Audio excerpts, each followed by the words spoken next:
Bismillahirrahmanirrahim.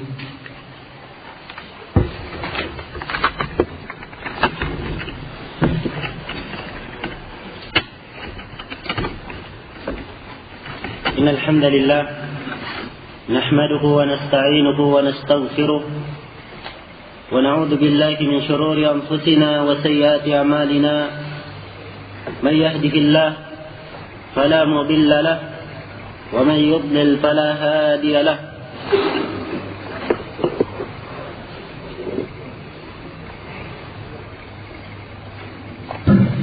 وأشهد أن لا إله إلا الله وحده لا شريك له وأشهد أن محمدا عبده ورسوله. يا أيها الذين آمنوا اتقوا الله حق تقاته ولا تموتن إلا وأنتم مسلمون. يا أيها الناس اتقوا ربكم الذي خلقكم من نفس واحدة وخلق منها زوجها وبث منهما رجالا كثيرا ونساء واتقوا الله الذي تساءلون به والأرحام إن الله كان عليكم رقيبا. يا أيها الذين آمنوا اتقوا الله وقولوا قولا سديدا يصلح لكم أعمالكم ويغفر لكم ذنوبكم ومن يطع الله ورسوله فقد فاز فوزا عظيما. أما بعد، فإن أصدق الحديث كتاب الله وخير الهدي هدي محمد صلى الله عليه وعلى آله وسلم وشر الأمور محدثاتها فإن كل محدثة بدعة وكل بدعة ضلالة وكل ضلالة في النار.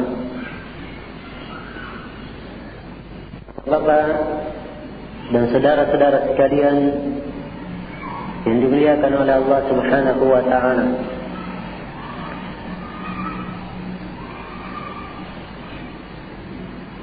segala puji dan syukur kita panjatkan kehadirat Allah Subhanahu wa taala yang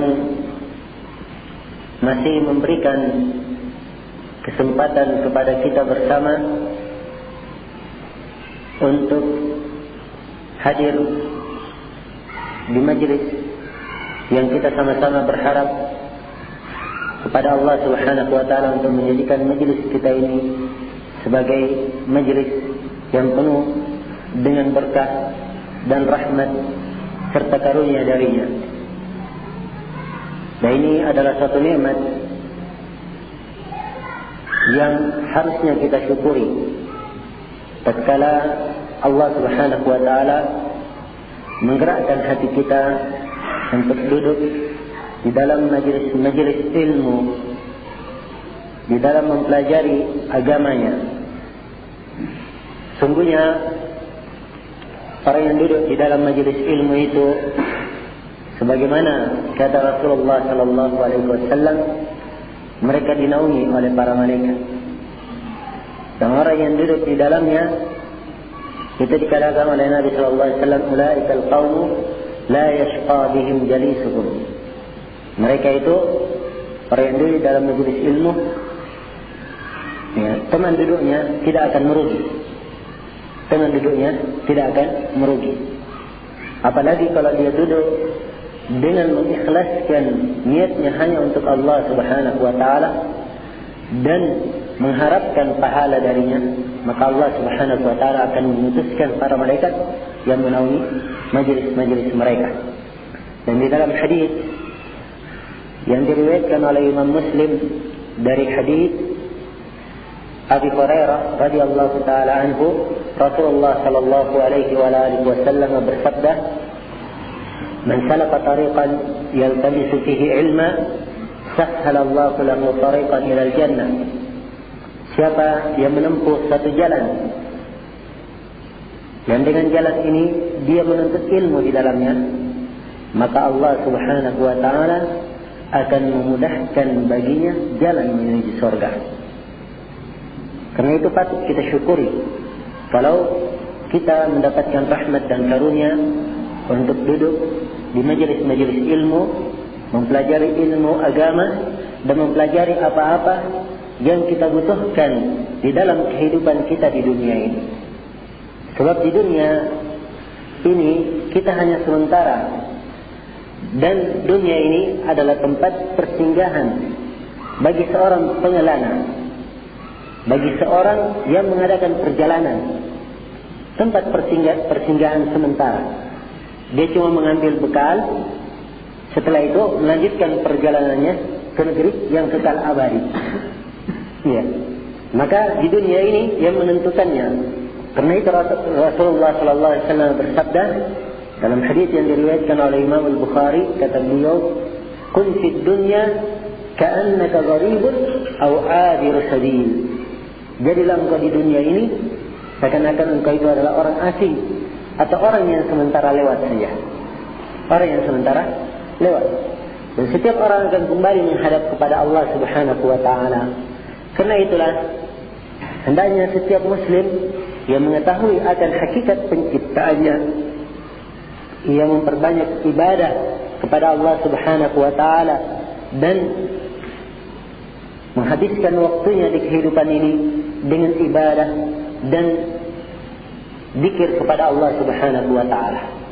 Dan ibadah yang paling mulia dan ibadah yang paling mendapatkan pahala di sisi Allah Subhanahu wa taala adalah hadir dan duduk di dalam majlis-majlis ilmu mempelajari tentang agama.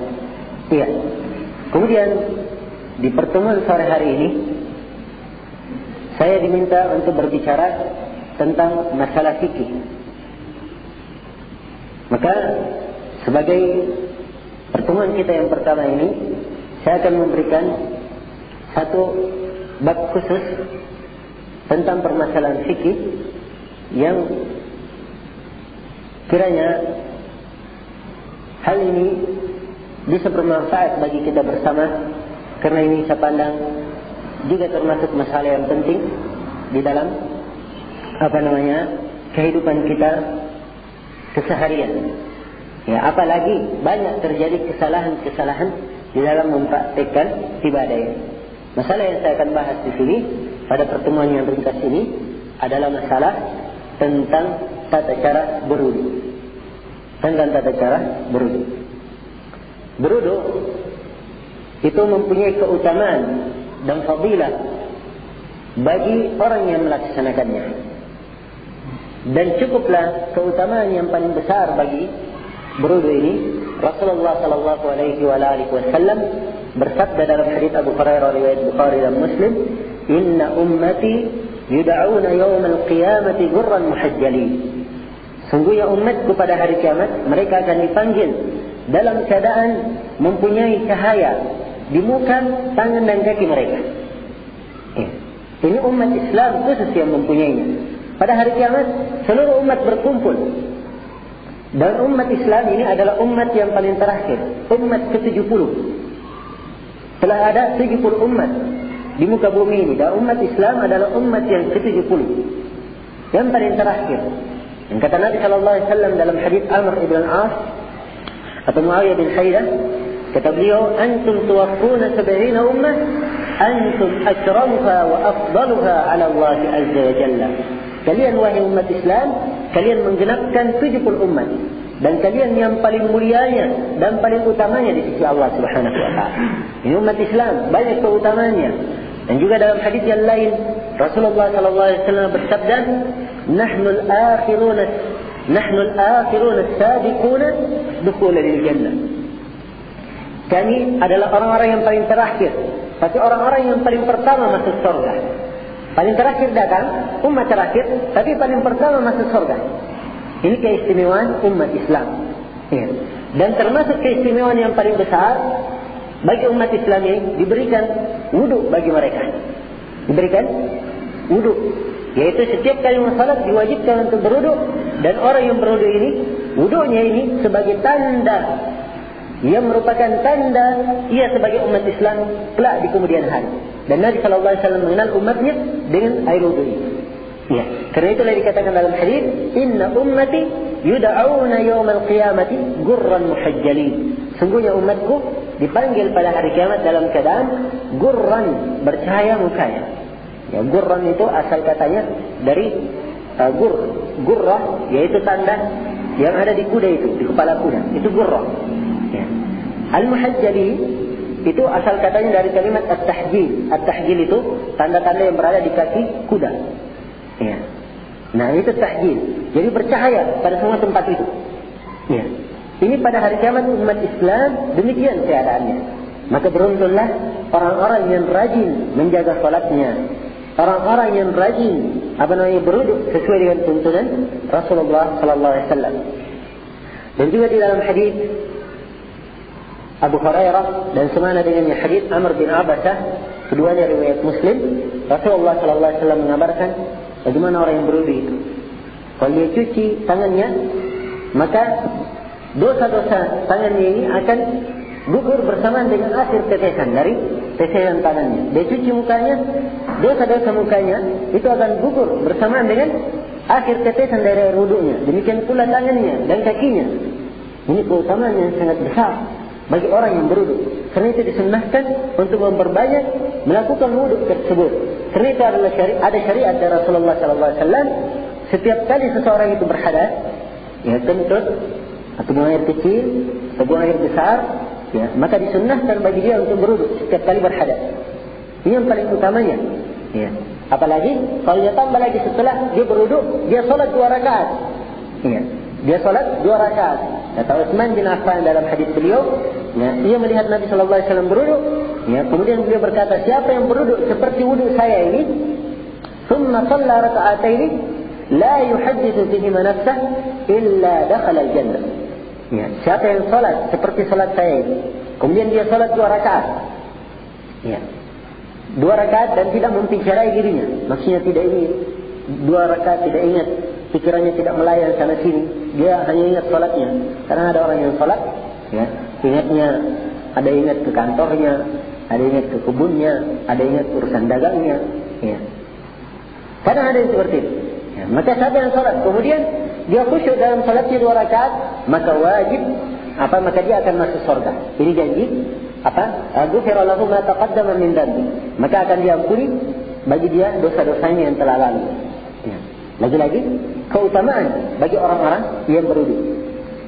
Nah, dan juga di dalam hadis yang lain Rasulullah sallallahu alaihi wasallam bersabda dalam hadis riwayat Muslim dari Umar bin Khattab, kata beliau, "Man tawadda'a fa asbagha al-wudu, thumma qala asyhadu an la ilaha illallah wa asyhadu anna Muhammadar Rasulullah illa dakhala al-jannah." illa futihat lahu abwabul jannati tsamaniyah wa yadkhulu min ayha sya'. Ya. Siapa yang berwudu, kemudian dia menyempurnakan wudunya, setelah dia berwudu dia membaca doa, asyhadu an la ilaha illallah wahdahu la syarika lahu wa asyhadu anna Muhammadan abduhu wa rasuluh. Dibaca doa itu, maka kata Nabi akan dibukakan baginya 8 pintu surga. Dan dia masuk dari pintu mana yang dia pilih. Ini keutamaan bagi orang yang berwudu. Maka ini mempunyai keutamaan yang sangat besar. Apalagi di dalam timbangan syariat Islam, salat itu tidak diterima kecuali dengan wudu. Ya. Kata Nabi sallallahu alaihi wasallam, la salata illa la salata bighairi tuhur. Ya. Tidak ada salat tanpa bersuci, kata Nabi sallallahu alaihi wasallam dalam hadis Ibnu Umar riwayat Muslim. Dan juga di dalam hadis Abu Hurairah yang diriwayatkan oleh Imam Al-Bukhari dan Imam Muslim, Rasulullah sallallahu alaihi wasallam bersabda, "La yaqbalu Allahu salata ahadikum idza ahdath hatta yatawadda." Allah Subhanahu wa taala tidak menerima salat salah seorang dari kalian apabila dia berhadas sampai dia berwudu. Jadi syarat diterimanya salat itu adalah dengan berwudu. Kapan dia berwudu, maka salatnya akan diterima. Ya, karena itulah kita akan membahas di sini bagaimana tuntunan wudu yang benar. Ya.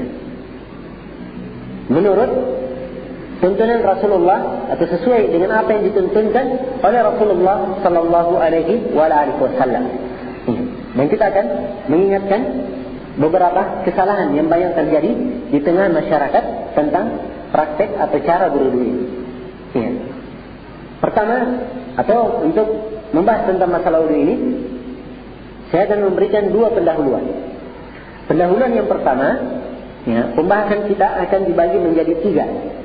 Ada hal-hal yang menyangkut hal-hal yang disunnahkan sebelum berwudu.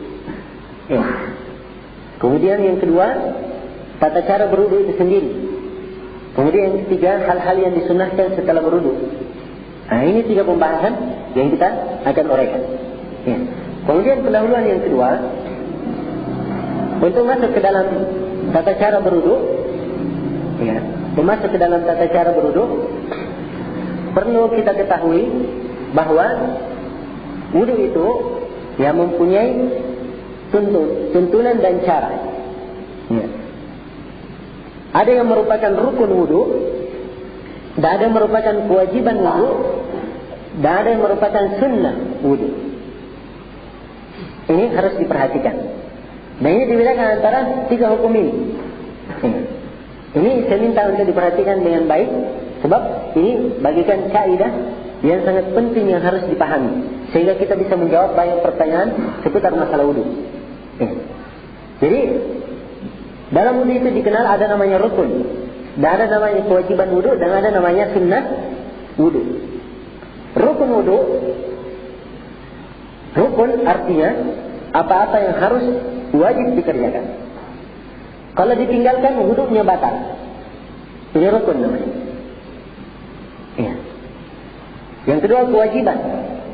Kewajiban wudu ini wajib untuk dikerjakan, tapi kalau ditinggalkan wudunya tidak batal.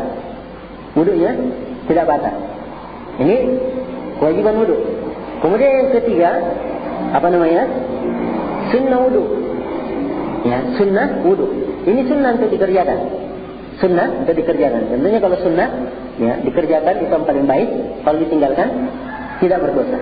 Nah, ini 3 perkara harus diketahui. Yang mana yang merupakan kewajiban, atau yang mana yang merupakan rukun, dan yang mana merupakan kewajiban, dan yang mana yang merupakan sunnah. Nah, kalau kita tahu ini, ya, kita akan bisa menjawab banyak pertanyaan. Ada yang datang, loh saya wudu, terus ternyata saya lupa cuci tangan saya. Nah, apakah wudu saya batal? Nah, kita lihat, ya, tangan ini maksudnya kemana? Misalnya dia lupa cuci telapak tangannya. Kita lihat telapak tangan ini maksudnya kemana? Kalau dia masuk di rukun, kalau dia tidak cuci berarti wudunya batal. Kalau dia masuk di wajib atau masuk di sunnah, kalau dia tidak cuci berarti wudunya tetap sah. Ternyata telapak tangan ini hukum mencucinya itu sunnah menurut kesepakatan para ulama. Kalau begitu, tidak mencuci telapak tangan kalau dia lupa, ini tidak membatalkan wudunya. Tidak membatalkan wudunya. Wudunya tetap sah. Jadi ini pendahuluan yang dulu. Maka sekarang saya akan mulai menerangkan tentang bagaimana cara berwudu itu satu persatu. Ya. Sekarang kita lihat dulu sunnah-sunnah yang disunnahkan sebelum berwudu. Ya. Sebelum berwudu ada sunnah yang disunnahkan oleh Nabi sallallahu alaihi wasallam. Dalam hadis beliau, Rasulullah sallallahu alaihi wasallam bersabda, "Laula an ashqa ala ummati la amartuhum bis-siwaki 'inda kulli wudu." Andai kata tidak memberatkan umatku, maka saya akan perintahkan mereka untuk memakai siwak setiap kali mau berwudu. Andai kata tidak memberatkan umatku, saya akan perintahkan mereka untuk bersiwak setiap kali berwudu. Ini menunjukkan sesuatu yang sangat penting. Tapi karena Nabi sayang kepada umatnya, ya jangan sampai hal ini diwajibkan sehingga mereka menjadi berat. Ya, maka beliau ingatkan bahwa ini perkara yang sangat disunnahkan sekali. Ya, perkara yang sangat disunnahkan, yaitu sebelum berwudu disunnahkan memakai siwak. Ya. Apa itu siwak? Siwak itu mempunyai 2 pengertian. Bisa bermakna alat dan bisa bermakna pekerjaan. Ya, kalau bermakna alat, siwak itu adalah batang kayu dari tumbuhan yang dikenal di daerah Arab. Dan itu tumbuh di padang pasir dan sangat panas. Ya, biasa dikenal dengan nama kayu siwak. Mungkin ada yang pernah lihat kayu siwak. Ya, kayaknya ada sudah pasta giginya sudah dengan nama pasta gigi siwak sudah. Nah begitu. Nah itu kayu siwak. Ya, kayu siwak. Nah, jadi siwak ini bisa bermakna itu. Bermakna kayu siwak. Ya, bermakna alat itu. Kayu yang dari batang pohon yang tumbuh Di mana? Dari akar, ya, akar pohon yang tumbuh di padang pasir. Jadi itu memang akar. Kalau dapat itu kayu, butuh menggali dulu, kemudian baru dapat. Dan terbukti dari sisi kedokteran, ini batang kayu sangat kuat sekali di dalam menjaga gigi, menjaga kekuatan gigi dan membersihkan kuman-kuman. Itu diakui, ya, kayu. Ya. Jadi ini bisa bermana alat, siwak ini. Yang kedua bisa bermana fi'il, bisa bermana pekerjaan, yaitu pekerjaan menggosok gigi. Nah, kalau bermana pekerjaan itu pakai apa saja? Yang penting dia menggosok giginya. Apakah pakai sikat gigi atau pakai pasta gigi yang semisal dengannya. Ya, maka kesimpulannya, ya, bagi orang yang hendak berwudu, yang pertama disunnahkan, ya, untuk bersiwak. Ya, dengan dua makna itu, bisa bermakna alat dan bisa bermakna pekerjaan. Ya. Ini sunnah sebelum melaksanakan wudu. Begitu orang mau berwudu, pertama kali yang harus dia lakukan adalah berniat. Meniatkan wudu ini, ya, untuk lillahi azza wa jalla, semata-mata untuk Allah Subhanahu wa taala. Meniatkan bahwa dia akan berwudu dengan wudu yang syar'i, wudu yang disyariatkan. Ya. Tapi di sini ada satu hal yang perlu digarisbawahi. Niat itu letaknya di dalam hati. Niat letaknya di mana? Di dalam hati. Ya, misalnya saya, kalau ada di rumah, saya dari rumah bermaksud untuk ke masjid. Ya. Tapi saya belum bilang-bilang sama orang. Apakah ini dikatakan sudah berniat? Iya, sudah dikatakan. Dia sudah berniat mau ke masjid. Kan begitu. Nah, kalau begitu berniat itu tidak diharuskan diucapkan. Maka niat itu letaknya di dalam hati. Letaknya di dalam hati. Dan ini sepakat seluruh para ulama bahwa niat itu letaknya di dalam hati. Ya. Niat artinya dia memaksudkan untuk melakukan suatu pekerjaan. Itu namanya niat. Kapan dia sudah bermaksud, mempunyai maksud, maka itulah niat dia. Itulah niat dia. Dan ini berlaku pada seluruh ibadah. Pada sholat, pada puasa, ya, haji, dan seterusnya. Itu semuanya niat. Tidak ada yang diucapkan di lisan. Tapi niat itu di mana? Di dalam hati. Karena itu sangat. Kalau kita melihat sebagian orang yang sholat, ya, kemudian sebelum sholat dia keraskan niatnya, misalnya usolli fardha, ya, dan seterusnya. Nah, ini dari perkara-perkara yang tidak pernah ditentukan di dalam syariat. Di dalam 4 madhab tidak pernah disebutkan hal ini. Di dalam madhab Syafi'i tidak ada hal ini. Ya. Ada memang sebagian orang-orang Syafi'i mengatakan itu disyariatkan. Ya. Tapi kebanyakan pengikut Syafi'iyah membantah orang tersebut dan mengatakan tidak benar. Imam Syafi'i sendiri saja mengingkari orang yang mengeraskan bacaannya. Jadi kalau dia datang dari rumah mau sholat, itu sudah niat dia. Maka sudah niat mau sholat, segera dia sholat. Nah, kecuali kalau misalnya dia datang dari rumah dengan niat, oh saya nanti kalau lihat di jalan itu, ya, biar saya dilihat tetangga bahwa saya ini juga rajin ke masjid. Nah, kalau seperti ini niatnya sudah salah. Ini harus diluruskan niatnya. Dan dia luruskan dan niatkan hal tersebut untuk Allah Subhanahu wa ta'ala. Maka niat itu letaknya di dalam hati. Kapan seseorang itu mau melaksanakan suatu pekerjaan, maka itulah niatnya. Itulah niatnya. Dan tidak perlu diucapkan, tidak perlu dibesarkan atau dijaharkan. Sama misalnya saya kalau mau makan, ada banyak makanan di depan saya. Apakah setiap kali saya ambil makanan terus saya bilang, saya berniat mau ambil makanan ini, baru saya ambil? Ya. Kan itu tidak masuk akal. Ya. Maka mengucapkan niat itu, melafazkan niat ini banyak sekali kerusakannya di dalam syariat. Pertama, tidak ada tuntunannya dari Nabi sallallahu alaihi wasallam. Kemudian yang kedua, tidak ada tuntunannya dari sisi bahasa. Dari sisi bahasa Arab. Kemudian yang ketiga, tidak pernah dikatakan oleh para ulama dari 4 mazhab. Sepakat para ulama hal tersebut tidak benar. Ya. Kemudian yang keempat, ini memberatkan kaum muslimin. Ya, kadang mungkin kita dengar ada orang yang buka puasa di siang harinya, lalu ditanya, kenapa kamu buka puasa? Padahal kita sama-sama tadi makan sahur. Iya, kita sama-sama makan sahur, kau buka sekarang.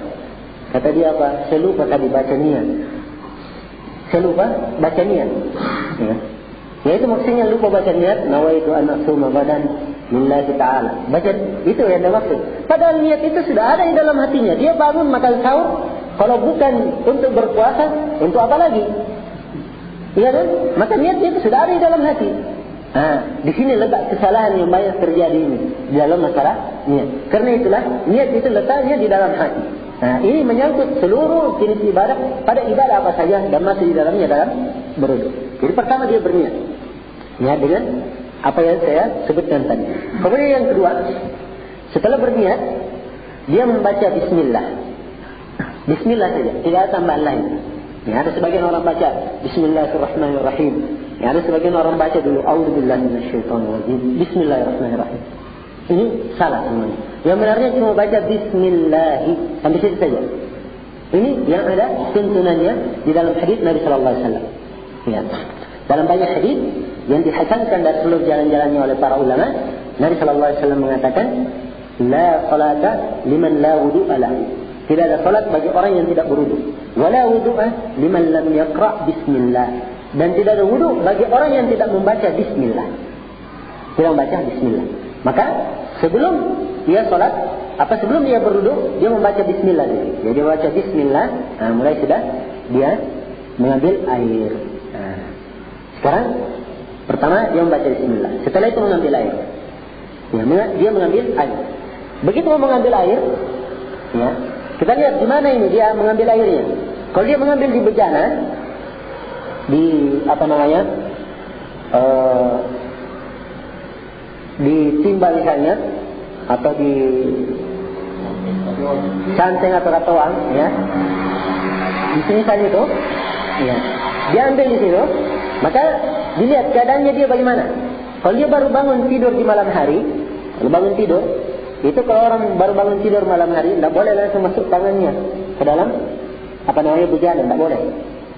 Misalnya ada canteng depan waktu pagi berwudu langsung masuk tangan, itu tidak boleh, dilarang. Yang kata Nabi Sallallahu Alaihi Wasallam, "Idza stayqadha ahadukum min nawmihi, fala yadkhul yadayhi qabla yaghsilahuma 3 marrat, fa innahu la yadri ayna batat yaduh." Apabila salah seorang dari kalian bangun dari tidurnya, maka dia jangan masukkan tangannya ke dalam bejana sebelum dia cuci 3 kali. Karena dia tidak tahu di mana tangannya itu bermalam. Tangannya tidak tahu di mana bermalam. Maka ini perintah dari syariat. Dan jangan dia mengatakan, saya tahu tangan saya bermalam di mana. Saya begini tadi malam tidurnya. Itu tidak benar juga. Ada sebagian orang mengatakan, tidak benar hadis ini. Ini disebutkan kisahnya. Dia mengelak-ngelak hadis ini. Bagaimana hadis ini? Padahal tangan saya tahu di mana bermalam. Pagi harinya Allah Subhanahu Wa Taala menunjukkan apa keburukannya kepada orang ini. Orang ini bangun di pagi harinya dan tangannya masuk ke pantatnya sampai setengah. Dan dia tidak tahu di mana tangannya bermalam. Karena itulah Nabi Sallallahu Alaihi Wasallam perintahkan sebelum kita masukkan bejana ini khusus kalau bangun tidur di malam hari. Kalau tidur siang hari itu lain hukumnya, seperti biasa. Kalau malam hari tidur di malam hari dia bangun, sebelum dia masukkan ke dalam bejana jangan dulu dimasukkan. Dia cuci dulu tangannya di luar 3 kali. Dia cuci tangannya di luar 3 kali. Kalau pakai lereng atau pakai lewat gumbang misalnya mengalir itu, maka tidak apa-apa. Kalau airnya mengalir dari atas atau pakai keran, itu tidak apa-apa. Tapi kalau dia memasukkan di dalam bejana, ini harus dicuci berapa kali? Dicuci 3 kali kalau baru bangun di malam hari. Itu wajib hukumnya. Disunnahkan kalau bangun di malam hari. Kemudian yang kedua, demikian pula disunnahkan juga kalau waktu-waktu lain. Misalnya sekarang saya mau berwudu, bukan selain waktu tidur. Mau berwudu ada canteng atau ada timba di depan, kita mau ambil sebelum disunnahkan sebelum memasukkan kedua tangan ke dalam timba ini dicuci dulu berapa? 3 kali di luar, setelah itu baru dimasukkan tangan. Dipahami ya? Begitu caranya. Sekarang mulai sudah. Dia masukkan tangannya, atau diambil air dulu 3 kali, dia tuangkan, kemudian dia cuci tangannya 3 kali. Cara mencuci tangan, itu mengambil air, langsung cuci dua-duanya. Sekaligus. 1, ambil lagi. Terus cuci lagi, 2. Terus tuang lagi, ambil. Cuci lagi, sekaligus, dua-duanya, 3. Dipahami? Ini cara yang paling bagus seperti ini. Langsung diambil, kemudian dicuci sekaligus. Atau juga boleh ada orang dia cuci dulu 1, selesai 1 ini, baru dia pindah lagi 1-nya, dia pindah. Itu juga boleh, dua-duanya boleh. Tapi yang paling bagusnya diambil, dia cuci sekaligus, 2 ganti-gantian sampai semuanya kena. Dipahami ya? Nah, kemudian disunnahkan juga untuk disela-selai jari itu. Jari ini disela-selai. Ya, disela-selai begini. Nah, kata Nabi sallallahu alaihi wasallam, "Wa khallil bainal asabi'." Dan selai-selailah antara jari jemari. Ini disunnahkan. Ya, selai-selai jari. Dan mencuci telapak tangan ini hukumnya sunnah. Hukumnya sunnah. Jadi cuci telapak tangan. Telapak tangan itu ukurannya, tangan ini sampai ke pergelangan. Ini telapak tangan. Itu perlu tahu ya. Ini ukuran telapak tangan sampai sini. Itu dalam kategori wudu. Ya, tangan ini sampai ke pergelangan. Ini telapak tangan. Ya, kalau naik ke sini itu namanya tangan sudah. Ini namanya tangan adalah lain lagi hukumnya. Lain lagi hukumnya. Jadi sunahkan langsung dia cuci. Ya begitu 3 kali, 1 ambil lagi air, cuci, 2 ambil lagi air, cuci, 3. Ya. Di sini saya perhatikan dicuci 3 kali. Mungkin ada yang bertanya, loh bagaimana kalau air di rumah saya kurang? Ya, saya cuma bisa cuci 2 kali saja. Atau saya cuci 1 kali saja. Apakah boleh kurang dari 3? Ya. Dan ada juga mungkin yang bertanya, bagaimana kalau saya cuci lebih dari 3 kali? Boleh atau tidak? Nah, ini 2 pertanyaan dan butuh dijawab. Untuk pertanyaan yang pertama, apakah boleh kurang dari 3? Maka kita katakan ukuran paling minimal, ukuran wajibnya 1 kali. Boleh dicuci 1 kali, dan ini yang paling wajib, paling sedikitnya 1 kali. Ya. Tidak ada lagi di bawahnya 1. Ya. Tidak ada lagi di bawahnya 1. Kalau di bawahnya itu sepotong namanya. Ya. Ya. Jadi paling sedikit 1 kali. Dan boleh 2 kali, dan boleh 3 kali. Dan paling utamanya berapa? 3 kali. Nah ini. Kalau lebih dari 3 kali, ya, itu kalau tidak perlu, hukumnya makruh. Ya, kalau perlu misalnya dia cuci 3 kali. Setelah dia cuci 3 kali, dia lihat, loh, rupanya masih ada tanah yang melengket di tangan, belum kena air ini. Nah, dia buka itu baru dia tambah 4 kali, ini tidak apa-apa. Ini kalau diperlukan. Tapi kalau sudah kena semua 3 kali, terus dia tambah lagi 4 kali, maka ini makruh. Ini hukumnya makruh. Nabi SAW bersabda, ya, atau Nabi dalam hadis Abdullah bin Amr bin As memperagakan wudu 3 kali. Ada yang tanya sama beliau, bagaimana wudu? Maka Nabi mencontohkan wudu itu begini, dia berwudu 3 kali. Berwudu 3 kali. Terus beliau katakan, ini wudu 3 kali. Faman zada ala hada faqad asaa wa ta'adda wa zalam. Ini wudu 3 kali. Siapa yang menambah di atas 3, maka dia telah berbuat jelek dan telah melampaui batas dan telah berbuat kezaliman. Kata Nabi sallallahu alaihi wasallam. Maka kalau tidak perlu, jangan ditambah. Ya. Paling banyaknya berapa? 3 kali. Tapi kalau misalnya masih ada yang belum kena, ya, maka ini harusnya dicuci lagi ditambah. Itu tidak apa-apa. Ya. Nah, ini ukurannya 3 kali, 2 kali, 1 kali pada seluruh anggota wudu. Ini berlaku pada semua anggota wudu, ya, kecuali kepala. Kalau kepala itu diusap cuma 1 kali saja, sebagaimana yang kita akan terangkan. Kalau kepala cuma 1 kali. Ya. Setelah dia mencuci tangannya, sekarang masukkan tangannya ke dalam bejana. Dia mengambil air untuk berkumur-kumur. Ya, sekarang kalau kita lihat orang berkumur-kumur itu macam-macam caranya. Ya, macam-macam. Ada yang ambil air dulu, mulutnya dulu 3 kali, setelah ambil air lagi hidungnya 3 kali. Ya. Ada yang pakai cara lain, ambil air sekaligus mulut, hirup juga air, keluarkan sama-sama. Nah, maka di sini perlu diterangkan sebenarnya tuntunan yang benarnya itu bagaimana? Ya. Cara yang benarnya itu bagaimana? Menurut hadis Nabi sallallahu alaihi wasallam. Ya. Maka pertama di sini saya katakan bahwasanya yang benarnya dalam hadis Nabi sallallahu alaihi wasallam itu adalah digabung antara mulut dan hidung. Dari 1 kali ambil air. 1 kali ambil air untuk mulut dan hidung sekaligus. Ini cara yang benar. Adapun yang memisah mulut dulu baru hidung dulu, mulut dulu, setelah mulut baru hidung, ini semuanya cara yang salah. Kenapa kita katakan salah? Sebab dia berdasarkan hadis yang lemah. Ya. Hadis yang lemah. Dan tuntunan Nabi dalam hadis yang sahih, di banyak hadis itu beliau langsung menggabung. Ya. Ada dalam hadis riwayat Bukhari Muslim, dalam riwayat Bukhari beliau langsung gabung. Ya, langsung menggabung. Nah, karena itulah cara yang benarnya kalau orang berwudu, ya kumur-kumur dan menghirup air, diambil air sekaligus. Ya, masukkan air ke dalam mulut, ya sisanya sedikit dihirupkan ke hidung, ya dihisap masuk ke hidung, kemudian dikeluarkan. Bagaimana kan masukkan? Ya. Di sini ada 3 cara. Diperhatikan. Cara yang pertama, dia ambil air 3 kali cedukan untuk menghirup untuk mulut dan hidung sekaligus. Dengan 3 kali cedukan, 3 kali ambil air.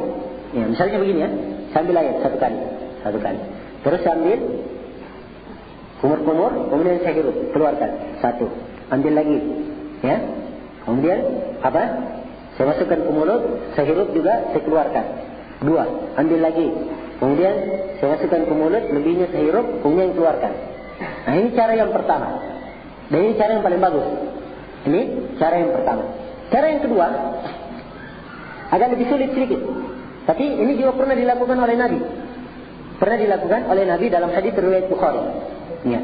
Nabi SAW mengambil air 1 kali cedukan, 1 kali ambil begini, dan ini yang 1 kali dipakai kumur-kumur dan menghirup air 3 kali. Bagaimana caranya? Ambil air dulu sedikit, kumur-kumur, hirup sedikit, kemudian keluarkan.